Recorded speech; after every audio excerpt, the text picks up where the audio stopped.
un temps qui fait qu'il faut que je rentre mon dessin dans ce laps de temps-là. Et ça, pour moi, c'est un exercice en fait qui est hyper intéressant. Donc, on commence avec... Donc, ce que vous faites, c'est que vous prenez un visuel. Alors, vous pouvez... je prends par exemple ce visuel-là. Alors, ça peut être n'importe quoi. Hein. Je prends mon temps et le but, c'est ça va être de le dessiner en 2 minutes. Alors, je vais le mettre juste là pour ne pas le voir. Donc, moi, ce que je fais généralement, c'est que je commence à tracer un peu là. Je ne me mets pas forcément la pression du temps parce que...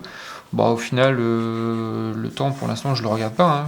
Je le fais un peu ici. Je positionne d'abord mon crayonné. Alors, soit je le fais direct. Voilà. Ici, je pose la deuxième nageoire. Je regarde en même temps où est-ce que j'en suis. Là, je l'ai peut-être fait un peu court. J'aurais dû peut-être aller là. Je regarde le temps. Il me reste 1 minute 30. C'est pas très grave parce que le but, c'est d'en faire plusieurs. Ici, ça monte. Ici, ça fait ça. Là, attention. Ici, ça tourne. Ici, je vais là, je regarde un peu en arrière où est-ce que j'en suis. Ok, il me reste 1 minute. Là, je vais là, et là, je descends. Maintenant, dans ma dernière minute, je peux prendre mon crayon là, et là, je vais appuyer mes lignes. Donc, j'observe en même temps, je donne une information à mon cerveau pour me dire où est-ce qu'on en est dans le dessin. Ici, je me mets là, tac. Après, je fais ça. Ici, je tourne. Ici, je vais là, tac.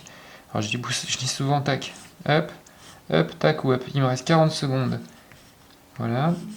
Là dans ma tête, je viens de me dire ce que je vais faire après. Ici, j'ai fait mon requin. Maintenant, je vais prendre mon crayon. Il me reste 30 secondes. Et ce que je peux faire, c'est le pencher. Et puis venir mettre un peu d'effet en fait. Comme ça. Voilà.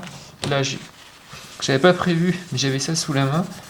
Juste en fait en dessous. Et puis hop, ça y est, j'ai mon petit requin.